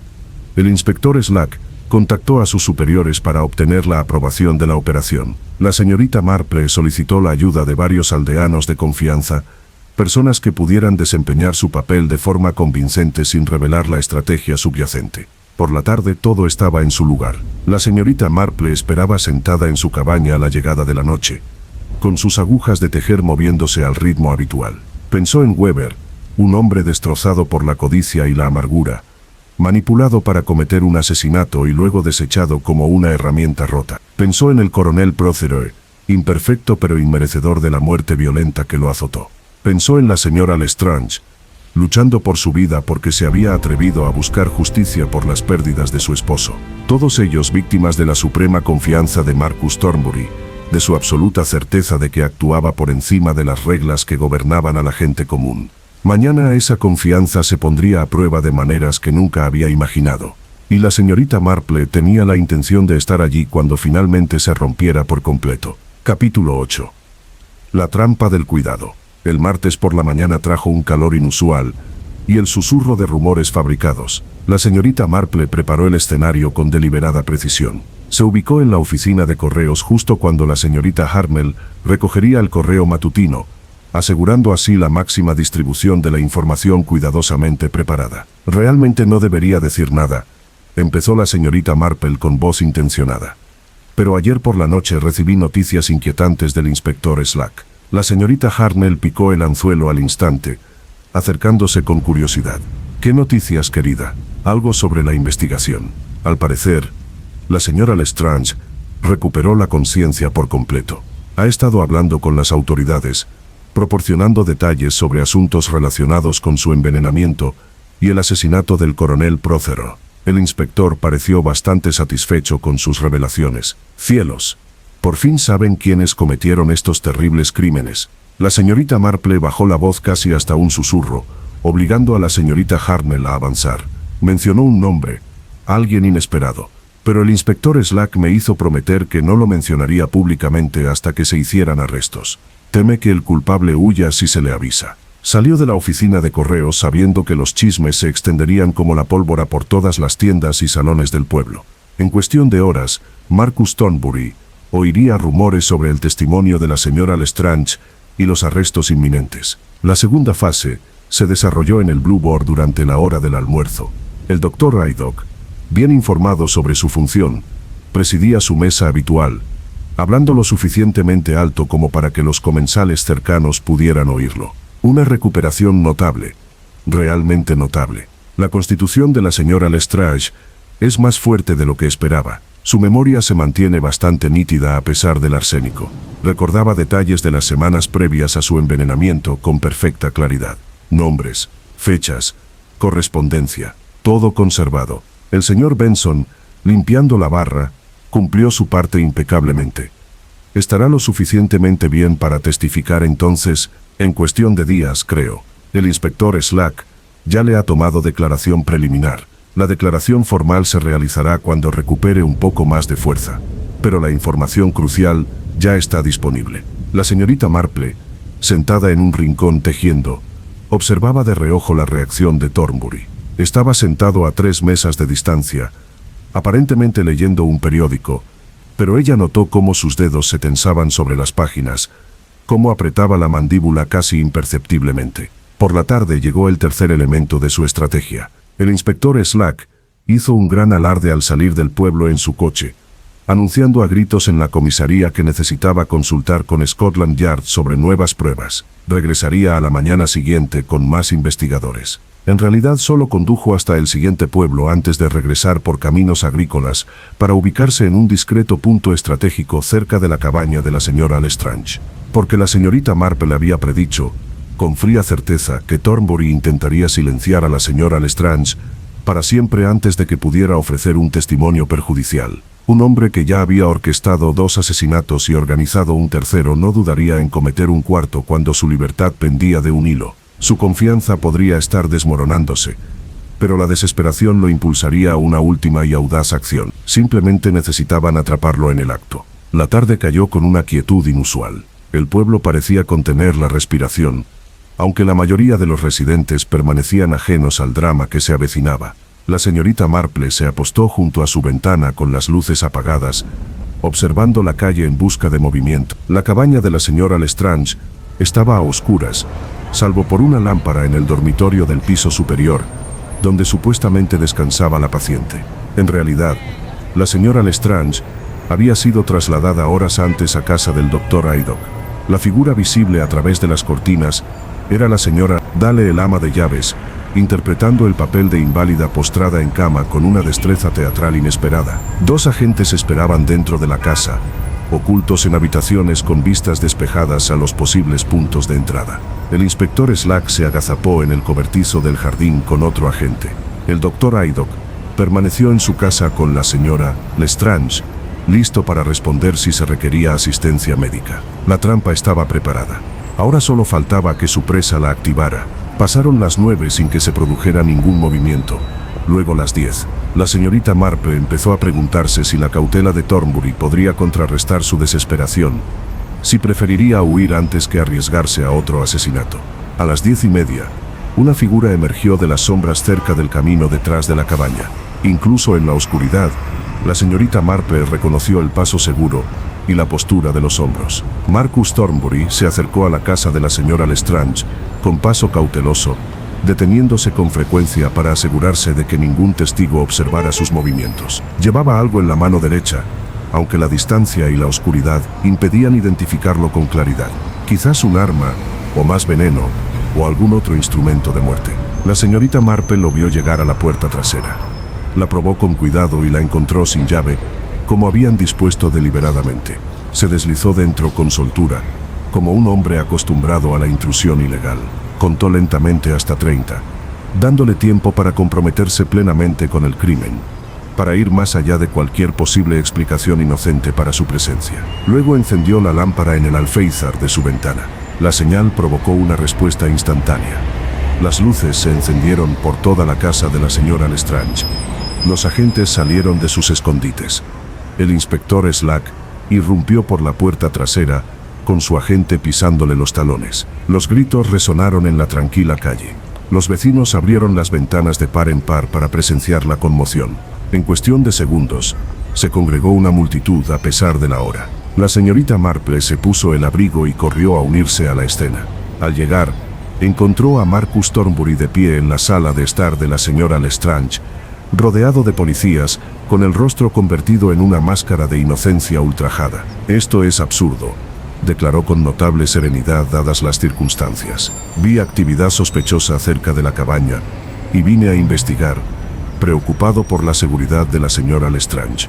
En lugar de gratitud, me encuentro abordado por agentes demasiado entusiastas».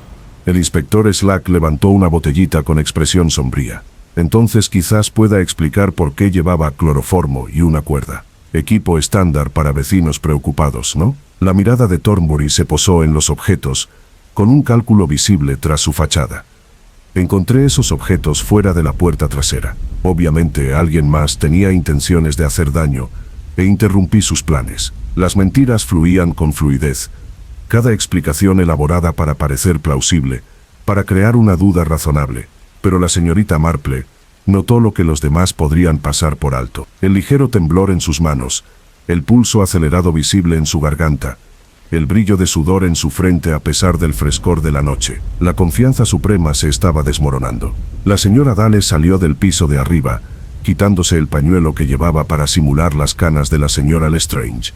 El rostro de Thornbury se desvaneció de la sorpresa al comprender que lo habían engañado, que su futura víctima nunca estuvo en peligro porque nunca había estado presente. Cayó en una trampa, señor Thornbury, dijo el inspector Slack en voz baja, planificada y ejecutada específicamente para atraparlo intentando asesinarlo. Tenemos testigos, tenemos pruebas físicas, y su presencia aquí con armas y veneno en el momento preciso en que predijimos que actuaría. Thornbury se recuperó, y su confianza se reafirmó gracias a su fuerza de voluntad. Las predicciones no prueban nada. La casualidad lo explica todo. Has construido una teoría elaborada, pero no puedes probar la culpabilidad real. En realidad podemos. La nueva voz provenía de la puerta. Un hombre alto con traje oscuro entró en la habitación. Su rostro reflejaba la autoridad curtida de alguien acostumbrado a las investigaciones criminales. Llevaba una carpeta de cuero llena de documentos. Inspector jefe Morrison, Scotland Yard. Llevamos 6 meses construyendo un caso en su contra, señor Thornbury. Múltiples cargos de fraude, conspiración e intimidación de testigos. Los asesinatos aquí simplemente se sumaron a un expediente ya de por sí considerable. Abrió la carpeta y extrajo los papeles con meticuloso cuidado. Tenemos testimonios de 17 víctimas de sus planes de inversión. Tenemos registros bancarios que muestran robo y fraude sistemáticos. Tenemos correspondencia que prueba que usted conocía a James Weber y que lo trajo específicamente a este pueblo. Y tenemos un testigo que lo vio reunirse con Weber el martes por la noche, horas antes del asesinato del coronel Prothero. El rostro de Thornbury palideció. Abrió la boca, pero no emitió ningún sonido. Ese testigo se encuentra actualmente bajo custodia preventiva, continuó Morrison. Un empleado del hotel donde se alojó Weber lo vio entrar a la habitación de Weber a las 7:30 de la tarde del martes, oyó voces altísimas y lo vio salir a las 8:15 cargando lo que parecía ser ropa manchada de sangre en un bulto. La cronología que la señorita Marple había desconcertado de repente se aclaró. Thornbury no había cometido el asesinato durante su breve ausencia del Blue Boar. Había visitado a Weber inmediatamente después de salir de Gossington Hall, entregándole el arma homicida y la sangre de Prothero como prueba de que el crimen se había consumado. Luego se dirigió al pub para establecer su coartada mientras Weber desechaba las pruebas. Weber mató a Prothero por orden tuya mientras tú te inventabas una coartada, declaró Morrison rotundamente. Le proporcionaste acceso al salón, le conociste los hábitos de Prothero y lo motivaste con promesas de dinero y venganza. Luego asesinaste a Weber cuando se convirtió en un lastre. Mentiras, dijo Thornbury, pero su voz carecía de convicción. Su absoluta confianza finalmente se había desmoronado, dejando solo una negación desesperada. No puedes probar nada de esto. Los testigos pueden equivocarse. Las pruebas pueden malinterpretarse. También tenemos esto. El inspector Slack sacó un segundo objeto de su abrigo, una pequeña libreta de cuero. La encontramos entre las pertenencias de Weber, escondida en el forro de su maleta. Su diario, documentándolo todo. Cada reunión contigo, cada instrucción que diste, cada promesa que hiciste. Lo anotaba todo, quizás como seguro, quizás simplemente para entender lo que hacía. Thornbury miró el cuaderno como si fuera una serpiente venenosa. Eso no prueba nada. Los delirios de un hombre inestable. Lo prueba todo al combinarlo con pruebas físicas, testimonios de testigos y sus propias acciones esta noche. La voz de Morrison se endureció. Marcus Thornbury. Lo arresto por conspiración para cometer asesinato, por el asesinato de James Weber y por intento de asesinato de la señora Lestrange. Se presentarán cargos adicionales. Los agentes avanzaron con las esposas. Thornbury se quedó paralizado, pensando en todas las opciones, pero ninguna era viable. Su cuidadosamente construida fortaleza de coartadas y engaños se había derrumbado por completo. Mientras lo conducían hacia la puerta, se cruzó con la señorita Marple. Sus miradas se cruzaron un instante. Tú lo hiciste, dijo en voz baja. Una anciana con agujas de tejer arruinó todo mi negocio. La señorita Marple sostuvo su mirada sin pestañear. No, señor Thornbury, usted mismo se derrumbó. Su arrogancia lo convenció de que una planificación cuidadosa lo hacía intocable. de que la confianza podía sustituir a la auténtica inocencia. Olvidó que al final, todo mentiroso comete un error. Se lo llevaron en la noche, y sus protestas se fueron apagando a medida que el coche patrulla se dirigía a la comisaría. La multitud se dispersó lentamente. Los vecinos regresaron a sus casas con mucho que discutir durante el desayuno del día siguiente. La señorita Marple permaneció en la sala de estar de la señora Lestrange, repentinamente cansada. El inspector Slack se acercó con la gratitud escrita en el rostro. Dudaba que tu plan funcionara. Pensé que su cautela lo mantendría alejado. Su desesperación superó su cautela, respondió ella. No podía permitirse que la señora Lestrange testificara. No podía arriesgarse a ser descubierto después de haber urdido un plan tan elaborado. Su confianza le hacía creer que podría triunfar donde otros fracasarían, y esa confianza lo destruyó. Como suele pasar, dijo la señorita Marple en voz baja. Como suele pasar. Capítulo 9. Desenredando hilos. El miércoles por la mañana, periodistas de Londres y el caos llegaron a las calles habitualmente tranquilas de St. Mary Mead. La señorita Marple permaneció en su cabaña, evitando a los periodistas que acudían como langostas en busca de detalles sensacionalistas. No le interesaba la publicidad, ni el crédito. La satisfacción provenía de la justicia, no de ver su nombre en los periódicos. El inspector Slack llegó a las 10, luciendo más descansado que en días, a pesar de la hora de la noche. Llevaba un expediente completo, con pruebas recopiladas de múltiples fuentes, ahora que Thornbury se encontraba detenido a la espera de juicio. Pensé que te gustaría saber cómo encajan las piezas, dijo, acomodándose en el sillón de la sala. El cuadro completo es bastante notable por su calculada crueldad. La señorita Marple sirvió té y esperó a que continuara. Thornbury llevaba casi 8 años cometiendo fraudes de inversión.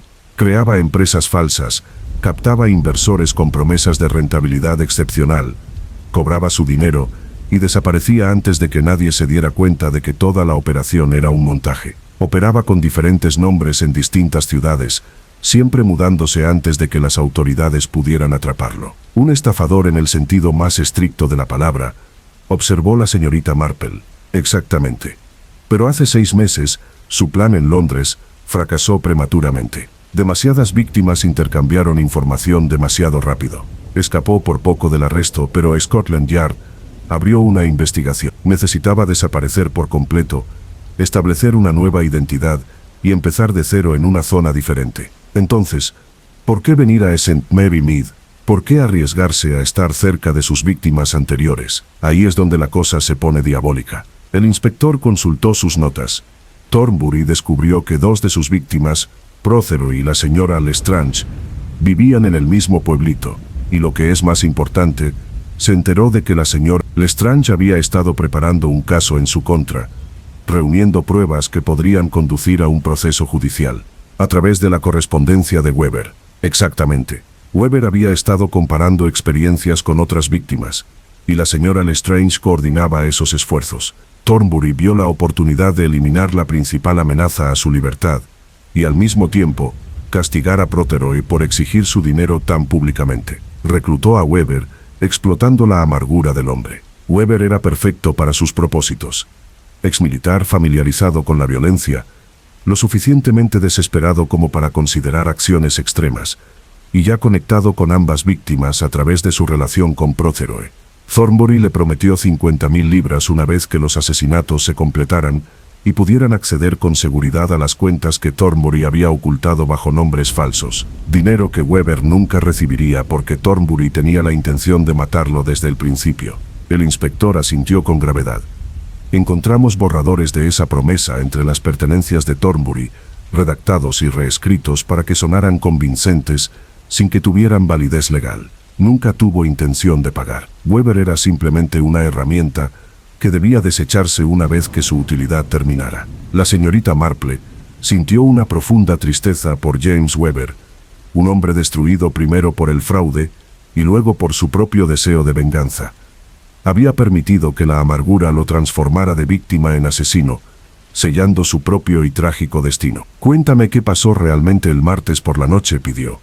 Quiero entender la cronología completa.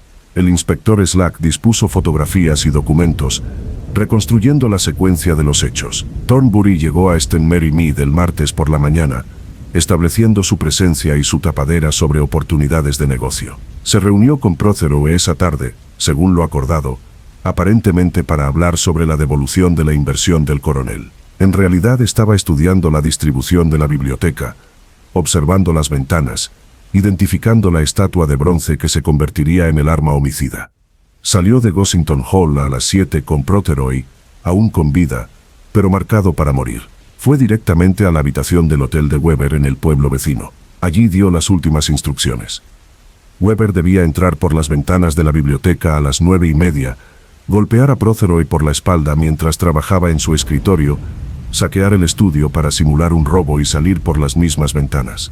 Thornbury le proporcionó guantes, le dio la llave de repuesto que Prothero ingenuamente le había confiado antes y le prometió el pago al día siguiente. Luego Thornbury se dirigió al Blue Boar. Allí estableció su elaborada coartada. Se posicionó visiblemente, invitó a bebidas, contó anécdotas divertidas. A las 8:30, salió brevemente por la puerta trasera. Esa ausencia de 15 minutos me preocupó desde el principio. Debería haberlo hecho.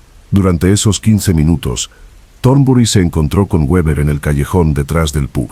Weber ya había consumado el asesinato y había aportado pruebas para demostrarlo: el reloj de bolsillo de Prothero, su anillo de sello, su billetera. Objetos que luego se encontrarían en posesión de Weber, vinculándolo irrevocablemente con el crimen.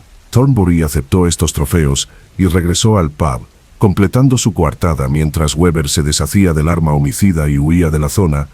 Thornbury pasó el resto de la velada siendo encantador y memorable, creando docenas de testigos que jurarían que nunca abandonó la plaza del pueblo. ¿Qué pasa con el envenenamiento de la señora Lestrange? Ese también era Weber, siguiendo las instrucciones de Thornbury. El arsénico se había comprado semanas antes. Weber horneó él mismo las galletas envenenadas y las entregó en la cabaña de la señora Lestrange la madrugada del domingo, mientras el pueblo asistía a la iglesia. Dejó una nota que sugería que provenían de las feligresas, sabiendo que ella las comería sin sospechar. Pero ella sobrevivió, lo cual creó una crisis para Thornbury. Un testigo vivo que pudiera testificar sobre la investigación del fraude y proporcionar a Scotland Yard las pruebas que necesitaban.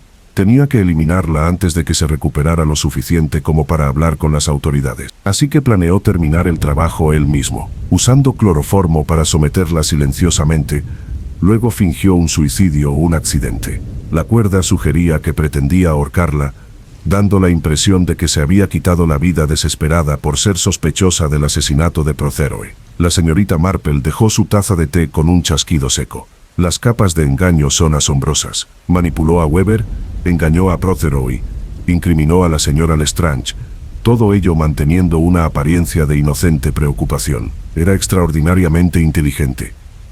La voz del inspector Slack transmitía una admiración reticente. De no ser por su perspicacia, de no ser por la trampa que le tendimos, podría haber tenido éxito.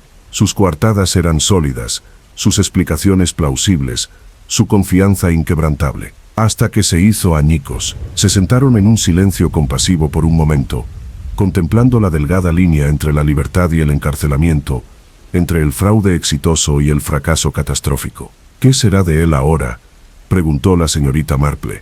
Juicio por asesinato, conspiración y fraude. Las pruebas son abrumadoras. El diario de Weber por sí solo proporciona suficientes detalles para condenarlo. Combinado con el testimonio del recepcionista del hotel, las pruebas físicas de anoche y la declaración de la señora Lestrange sobre la investigación del fraude, el caso de la fiscalía es prácticamente irrebatible. Él será colgado, casi con toda seguridad. El inspector recogió sus papeles y se dispuso a marcharse. Múltiples asesinatos cometidos con ánimo de lucro, con una planificación exhaustiva y una absoluta falta de remordimiento. El jurado no tendrá piedad. Tras su partida, la señorita Marple se sentó sola a tejer, con las agujas tejiendo a un ritmo familiar. Pensó en la confianza suprema de Marcus Thornbury, cómo lo había sostenido durante años de fraude, cómo le había permitido contemplar y ejecutar un asesinato, cómo finalmente lo había destruido. La confianza sin conciencia era simplemente arrogancia. Y la arrogancia, como había aprendido tras una larga observación de la naturaleza humana, inevitablemente conducía a la ruina. El hombre había estado tan seguro de su superioridad, tan convencido de que una planificación cuidadosa lo hacía intocable. No había tenido en cuenta la posibilidad de que otros fueran igual de inteligentes, igual de observadores, igual de decididos. Su mayor debilidad era su incapacidad para imaginarse ser superado en inteligencia. Esa ceguera le había costado todo. Capítulo 10. Confesión y consecuencia. El jueves por la tarde llegaron visitantes inesperados a la cárcel del pueblo. Marcus Thornbury, ante la abrumadora evidencia y la certeza de su condena, solicitó hablar con la señorita Marple. El inspector Slack transmitió el mensaje con evidente escepticismo. No me imagino qué quiere decirte. Quizás un último intento de manipulación. Quizás simplemente quiere entender cómo lo atraparon. La señorita Marple recogió su abrigo y su bolso. Los hombres arrogantes a menudo necesitan saber dónde fallaron sus planes. La cárcel ocupaba un pequeño edificio detrás de la comisaría, que rara vez se usaba para algo más serio que la detención nocturna de peones borrachos. Thornbury permanecía en la celda con aspecto disminuido, y su porte seguro había sido reemplazado por una resignación vacía. El inspector Slack se colocó junto a la puerta mientras la señorita Marple ocupaba la silla frente a los barrotes de la celda. Thornbury la observaba con genuina curiosidad, sin su anterior hostilidad. Te subestimé por completo, empezó sin preámbulos. Vi a una anciana del pueblo tejiendo y asumí que no era relevante. Ese fue mi primer error. Su primer error fue cometer un asesinato, corrigió la señorita Marple con amabilidad. Todo lo que siguió se derivó de ese error fundamental de juicio. Sonrió sin humor. Me parece bien. Pero de verdad quiero saber cómo lo reconstruiste. La policía no tenía nada concreto hasta que los convenciste de tender esa trampa. Lo que me delató. La señorita Marple consideró su respuesta cuidadosamente. Al principio detalles insignificantes. Su excesiva confianza cuando la mayoría de los inocentes mostraban al menos cierto nerviosismo al ser relacionados con un asesinato. Su coartada perfectamente construida, que parecía casi ensayada. Su elección de palabras aquella primera noche, cuando dijo que el pueblo estaba desprevenido. Desprevenido, repitió. Sí, supongo que fue revelador. Ya pensaba en la muerte de Protheroe antes de que ocurriera. Lo llevabas semanas planeándolo. La reunión de negocios fue simplemente la preparación final, para asegurarte de que comprendieras el plan y pudieras proporcionarle a Weber detalles precisos. Thornbury se recostó contra la pared de la celda. Weber fue mi mayor error. Creí que su entrenamiento militar y su amargura lo harían confiable. En cambio, llevaba ese maldito diario, documentándolo todo. Un seguro contra la traición, lo llamaba. ¿Siempre tuviste intención de matarlo? Por supuesto. Era un testigo, un lastre, alguien que podía relacionarme con los crímenes. No podía permitirme dejarlo con vida una vez que se cometieran los asesinatos. Así que quedaste en encontrarte con él el domingo por la noche, en el río, prometiendo entregarle su pago. 50.000 libras en efectivo, le dije. El tonto me creyó. Lo golpeé por detrás, exactamente como él había golpeado a Protheroe, y luego lo empujé al agua. La señorita Marple sintió frío al oír la confesión casual del asesinato. Sin remordimientos ni culpa, simplemente un reconocimiento práctico de las acciones necesarias. Lo que me intriga es por qué te quedaste, dijo. Después de matar a Weber podrías haber desaparecido. ¿Por qué seguir en el pueblo donde las sospechas podrían acabar centrándose en ti? Porque huir habría sido sospechoso, explicó Thornbury. Me había establecido como un empresario inocente atrapado en circunstancias trágicas. Huir habría destruido esa imagen cuidadosamente construida.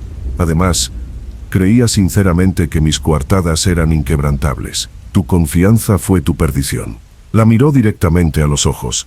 Sigues diciendo eso, pero prefiero pensar que mi perdición fue simplemente encontrarme con alguien lo suficientemente inteligente como para ver la verdad. En cualquier otro pueblo, con otros observadores, lo habría logrado. La señorita Marple negó lentamente con la cabeza. No, señor Thornbury. Habría fracasado sin importar dónde estuviera. La arrogancia crea puntos ciegos. Se convenció tanto de su propia brillantez, que dejó de considerar lo que otros podrían notar, los pequeños detalles que podrían delatarlo. Como el hecho de que personas genuinamente inocentes no establecen coartadas antes de que ocurran los crímenes. Como tu inmediata amistad con Protheroe, que sugiere un contacto previo en lugar de una nueva amistad. Como tu total falta de sorpresa cuando un hombre al que apenas conocías apareció asesinado horas después de conocerlo. Thornbury lo asimiló con calma. Esas observaciones parecen obvias ahora que las enumera. En aquel momento, Pensé que simplemente estaba siendo minucioso. Estabas actuando de forma teatral. Cada acción estaba calculada para el efecto, en lugar de surgir naturalmente de las circunstancias. Esa artificialidad era evidente para cualquiera que prestara atención. Y prestas mucha atención a todo. Es un hábito desarrollado tras muchos años de observar el comportamiento humano. La voz de la señorita Marple se suavizó ligeramente. La gente se revela constantemente a través de pequeñas decisiones y patrones inconscientes. Te revelaste como alguien que interpreta un papel en lugar de vivir con autenticidad. Se quedaron en silencio un momento. Afuera el pueblo continuaba con su rutina diaria, en gran medida inconsciente de que el hombre que había perturbado su paz ahora permanecía derrotado en su modesta cárcel. ¿Testificarás en mi juicio?, preguntó Thornbury. Si es necesario, sí. Aunque sospecho que las pruebas en su contra son suficientes sin mis observaciones. Lo es. Se rió con amargura. El diario de Weber por sí solo me ahorcará. La ironía es exquisita. Lo manipulé para que guardara registros que lo protegerían de mí, sin imaginar jamás que esos mismos registros se convertirían en la principal prueba de mi culpa. ¿Sentiste algo al matarlo? ¿Alguna duda o arrepentimiento? Thornbury consideró la pregunta seriamente. No, era un medio para un fin, una herramienta que había dejado de ser útil. Sentí lo mismo al matarlo que al tirar un reloj roto. Necesidad práctica nada más. Eso es lo que realmente te distingue de la mayoría de la gente, observó la señorita Marple. Careces de la empatía fundamental que impide que la gente común trate a los demás como objetos desechables. Quizás, o quizás simplemente reconozco que el sentimiento es debilidad en un mundo que premia la crueldad. ¿Y a dónde te llevó esa filosofía? A una celda esperando juicio por asesinato. Difícilmente el éxito que imaginabas. No tenía respuesta para eso. El silencio se prolongó entre ellos, cargado de reconocimientos tácitos. Finalmente, la señorita Marple se levantó para irse. El inspector Slack le abrió la puerta, pero ella se detuvo en el umbral. Una última pregunta, señor Thornbury. ¿Fue real algo de eso? El encanto, la confianza, la personalidad que usted mostraba. ¿O fue todo pura actuación? Thornbury la miró a los ojos por última vez. Todo era actuación, señorita Marple. He interpretado papeles desde la infancia, convirtiéndome en quien necesitaba ser para conseguir lo que quería. El hombre de negocios seguro de sí mismo, el extraño encantador, la víctima inocente de las circunstancias. Todo eran máscaras, todo artificial. Qué agotador debe ser no permitirse nunca existir sin calcular. Sonrió con sinceridad por primera vez desde que ella entró. Quizás seas la única persona que lo haya entendido. Sí, fue agotador, pero también fue emocionante.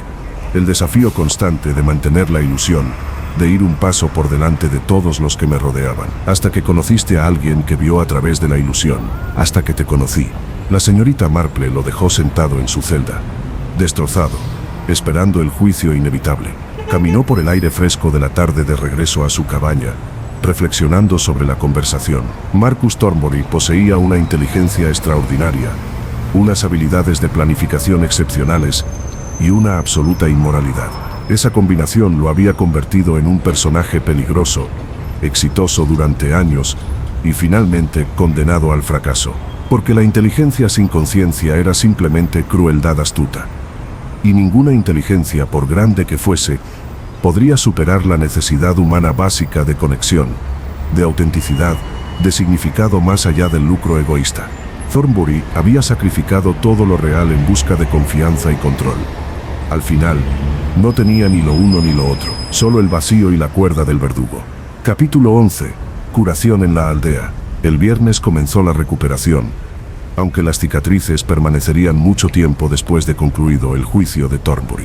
La señorita Marple visitó a la señora Lestrange por la tarde y la encontró recostada entre almohadas en la habitación de invitados del Dr. Haydock, pálida pero despierta. Las manos de la viuda temblaban ligeramente mientras servía el té, un efecto persistente del arsénico que desaparecería con el tiempo. «Le debo la vida», dijo la señora Lestrange sin preámbulos.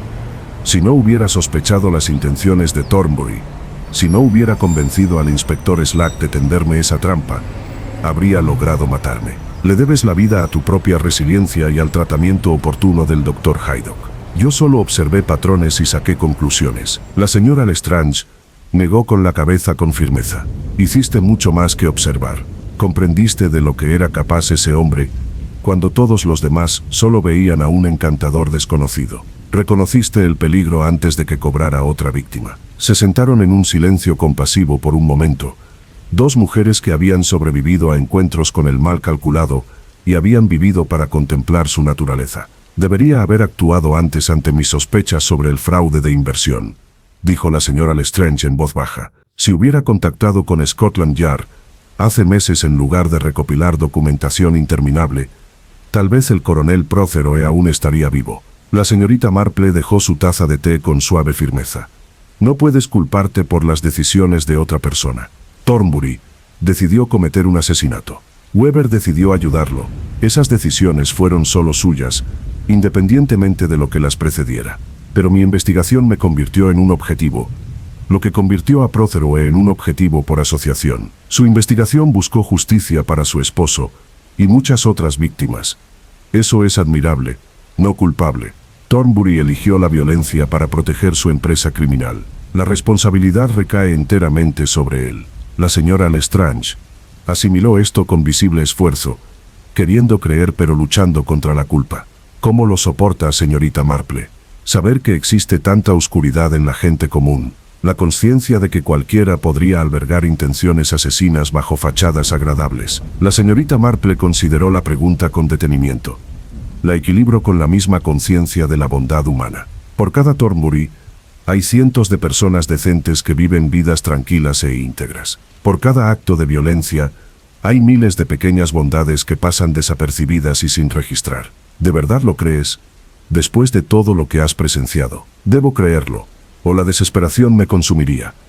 Y la desesperación no sirve para nada, salvo para darle al mal victorias adicionales que no se ha ganado. El fin de semana trajo consigo a periodistas en busca de entrevistas y sensacionalismo. La señorita Marple rechazó todas las solicitudes, al igual que la mayoría de los aldeanos que preferían la privacidad a la publicidad. Los periódicos contarían su versión de los hechos de todas formas, embelleciéndola y dramatizándola, convirtiendo la tragedia en entretenimiento para lectores distantes que olvidarían la historia en cuestión de días. Pero el pueblo lo recordaría. Mary Mead transmitiría la información de lo ocurrido, hablaría de ello en voz baja durante años, señalaría Gossington Hall y la cabaña de la señora Lestrange a los visitantes curiosos como lugares donde se intentó un asesinato y donde finalmente se hizo justicia. El domingo la señorita Marple asistió a los servicios religiosos en la iglesia de Santa María. El vicario pronunció un sermón sobre el perdón y la redención, que parecía referirse directamente a acontecimientos recientes, aunque evitó cuidadosamente mencionar nombres o circunstancias específicas. Estamos llamados a perdonar a quienes nos ofenden, entonó desde el púlpito.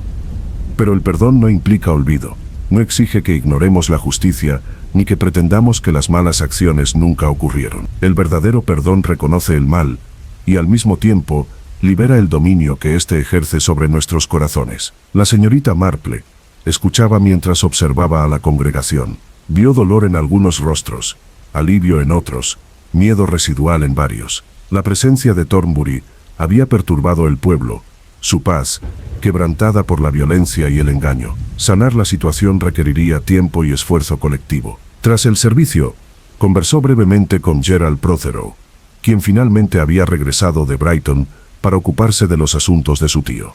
El joven parecía mayor de lo que era, apaciguado por la pérdida y quizás por el reconocimiento de su propio egoísmo anterior.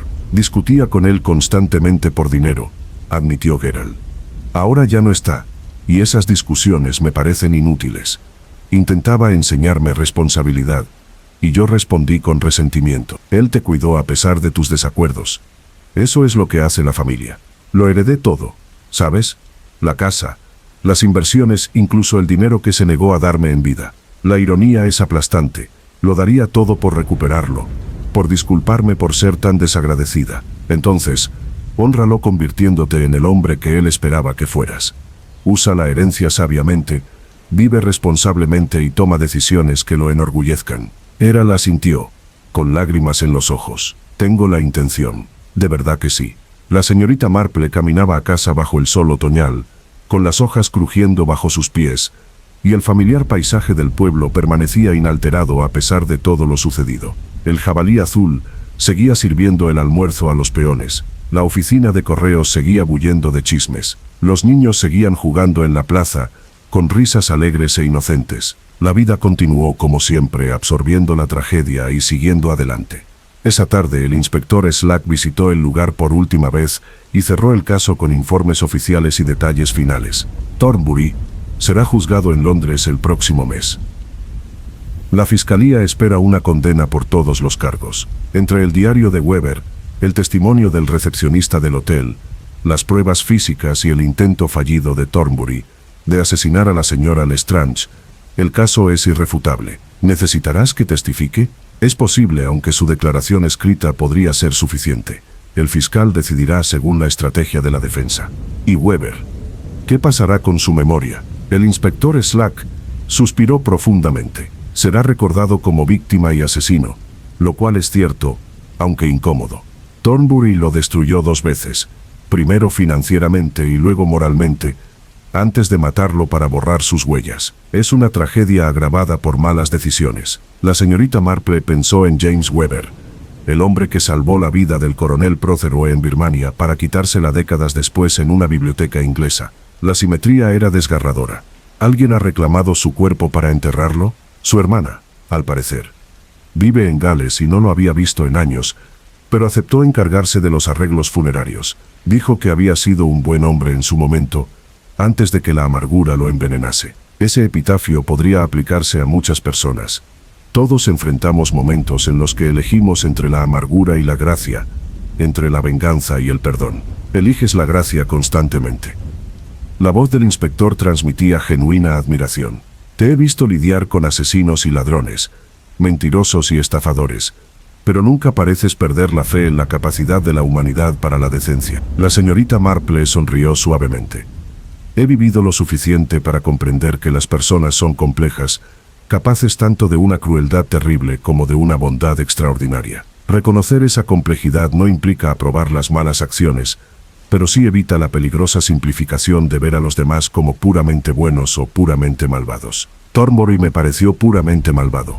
Incluso Thornbury era humano, con las experiencias y decisiones que lo llevaron por su particular y oscuro camino. Comprender eso no lo excusa, pero sí lo explica.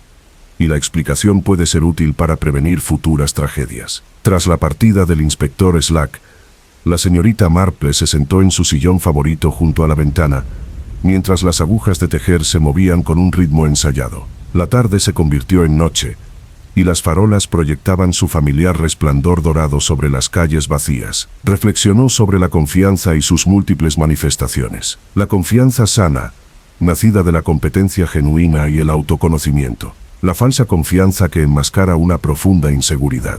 La confianza arrogante que se niega a reconocer limitaciones o falibilidad. Marcus Thornbury poseía el tercer tipo, una confianza tan extrema que rozaba el delirio. Se creía más inteligente que todos los que lo rodeaban, inmune a las consecuencias que afectaban a la gente común, con derecho a todo lo que quisiera, sin importar quién saliera perdiendo. Ese tipo de confianza no era fuerza sino debilidad, no poder sino vulnerabilidad esperando ser explotada. Y en última instancia, había sido explotado. Por su propia arrogancia, por su incapacidad para concebir el fracaso, por el simple hecho de que tratar a los demás como objetos desechables, creaba enemigos donde podrían haber estado aliados. La señorita Marple terminó otra hilera de tejido. La suave lana fluía entre sus dedos como agua, y el patrón surgía del caos gracias a la atención paciente y la habilidad practicada. El pueblo sanaría. La señora Lestrange recuperaría sus fuerzas. Gerald Prothero y, con suerte, aprendería de la tragedia. La vida continuaría, como siempre, llevando adelante las lecciones escritas en la pérdida. Y ella continuaba con sus observaciones silenciosas, sus preguntas amables, su paciente análisis de la complejidad humana. Porque alguien necesitaba prestar atención, notar los pequeños detalles que revelaban verdades más profundas, oponerse a quienes creían que la confianza los colocaba por encima de la justicia. Era su vocación, su propósito, su manera de servir a la comunidad que amaba. Las agujas tintineaban suavemente en la tranquila habitación. Afuera el pueblo dormía, a salvo por ahora, sin percatarse de que una anciana, tejedora y observadora, vigilaba la oscuridad que a veces se entrometía en la vida cotidiana. La señorita Marple continuaría haciendo guardia. Mientras tuviera aliento, continuaría. Capítulo 12. Reflexión invernal. 3 semanas después, la primera nevada cayó en St. Mary Mead, transformando el pueblo en una escena de una postal navideña, prístina y pacífica. La señorita Marple estaba de pie junto a su ventana, observando cómo los copos blancos se deslizaban al pasar junto a las farolas, mientras sus pensamientos se volvían reflexivos, como solían ocurrir en las tardes de invierno. El caso Thornbury había concluido satisfactoriamente. El juicio se desarrolló exactamente como se predijo, y la condena se logró en menos de 2 horas de deliberación del jurado. La sentencia se dictaría el año siguiente, aunque el resultado era inevitable. Un golpe a la puerta interrumpió su contemplación. Abrió y encontró a la señora Lestrange de pie en el escalón, con el color recuperado y la fuerza evidente en su porte. «Quería agradecerte como es debido antes de irme», dijo la viuda. «Regresaré a casa de mi hermana en Bath para pasar el invierno, cerrando la cabaña al menos hasta la primavera. Los recuerdos aquí se han vuelto demasiado pesados. Eso es comprensible. ¿Volverás algún día? Quizás, o quizás venda la propiedad y empiece de cero en algún lugar nuevo. Aún no lo he decidido». La señorita Marple la invitó a pasar, ofreciéndole té y calor para combatir el frío de la noche. Se sentaron juntas en una cómoda compañía. 2 mujeres que habían enfrentado la muerte y sobrevivido para contemplar sus consecuencias. «Quería que supiera que completé mi informe de fraude y lo presenté a Scotland Yard», dijo la señora Lestrange. «Calculan que Thornbury defraudó a más de 200 personas a lo largo de 8 años. Las pérdidas totales superan las 300.000 libras». La señorita Marple asimiló esta cifra asombrosa. Tantas vidas interrumpidas, tantos sueños destruidos por la avaricia de un hombre. Quizás recuperen algo de dinero de las cuentas que mantenía bajo nombres falsos, pero la mayoría de las víctimas nunca recuperarán sus inversiones. La pérdida de mi esposo fue relativamente modesta en comparación con otras. Hay familias que lo perdieron todo, que quedaron completamente arruinadas. El verdadero coste de su confianza se extiende mucho más allá de los asesinatos de entonces. La señora Lestrange asintió con seriedad. Los asesinatos fueron simplemente los crímenes más dramáticos. El fraude fue la base, la explotación sistemática que hizo posible todo lo demás. Hablaron de asuntos prácticos durante un rato, la disposición de la propiedad, la coordinación con las autoridades, el lento proceso de reconstruir la confianza rota. Finalmente, la señora Lestrange se levantó para marcharse, deteniéndose en la puerta con genuina emoción. «Me demostraste que la gente común puede enfrentarse a un mal extraordinario con simple conciencia y valentía moral. Llevaré esa lección adelante, sea cual sea la nueva vida que construya».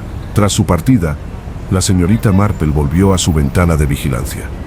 La nieve seguía cayendo, cubriendo el pueblo con capas blancas que oscurecían, pero no borraban lo que yacía debajo. A la mañana siguiente llegó una carta de su sobrino Raymond, de Londres. Escribió sobre el juicio de Thornbury desde la perspectiva de alguien que había asistido al proceso, ofreciendo detalles que los periódicos habían omitido. «El aspecto más sorprendente fue su total falta de remordimiento», escribió Raymond. Cuando se le dio la oportunidad de dirigirse al tribunal antes de la sentencia, solo expresó frustración por haber sido atrapado, en lugar de arrepentimiento por sus acciones. Parecía genuinamente desconcertado por la reacción de la gente con indignación moral, en lugar de admiración por su astucia. La respuesta del juez fue apropiadamente severa. Señaló que Thornbury representaba un tipo de criminal particularmente peligroso, que combinaba inteligencia con total ausencia de conciencia. Tales individuos, observó el juez, requerían ser retirados de la sociedad no para su rehabilitación, lo cual parecía imposible, sino para proteger a posibles futuras víctimas. La señorita Marple dobló la carta cuidadosamente y la añadió al expediente que mantenía sobre el caso. Futuros investigadores podrían encontrar estos detalles útiles para comprender cómo la confianza sin carácter tuvo consecuencias catastróficas. Los días se acortaban a medida que el invierno se acentuaba. La señorita Marple mantuvo sus rutinas, asistía a los servicios religiosos, tomaba el té con amigos y observaba la vida del pueblo con su atención característica. Pero también se encontró reflexionando más profundamente sobre temas como la confianza y el engaño, la seguridad y la humildad. Se había topado con muchos criminales a lo largo de los años, cada uno representando diferentes facetas de la oscuridad humana. Thornbury representaba una variedad particularmente moderna: el encantador impostor, que utilizaba la confianza como arma para obtener beneficios personales. Sus crímenes no requerían fuerza física ni malicia evidente, simplemente la capacidad de convencer a los demás de una sinceridad que nunca sintió. Eso lo hacía más peligroso en ciertos aspectos que los delincuentes violentos y rudos. Sus víctimas entregaban voluntariamente su dinero, su confianza y su vulnerabilidad, engañadas por una actuación que parecía auténtica hasta que era demasiado tarde. En Nochebuena, el pueblo se reunió para el servicio de medianoche en la iglesia de Santa María. Las velas titilaban en la oscuridad, las voces se unían en villancicos familiares, la comunidad se reafirmaba a través de rituales y tradiciones compartidas. La señorita Marple cantaba en voz baja, con la voz fina pero firme, y el corazón lleno de emociones complejas. Dolor por las vidas perdidas y dañadas, gratitud por la justicia conseguida, esperanza de que las lecciones aprendidas pudieran prevenir futuras tragedias. El vicario habló de la luz venciendo a la oscuridad, del bien triunfando sobre el mal, de la fe sosteniendo a las comunidades en medio de las pruebas. Sus palabras ofrecían consuelo, aunque la señorita Marple sabía que la realidad era más compleja de lo que sugerían las simples dicotomías. La oscuridad nunca desapareció por completo. Simplemente se retiró temporalmente, esperando oportunidades para resurgir.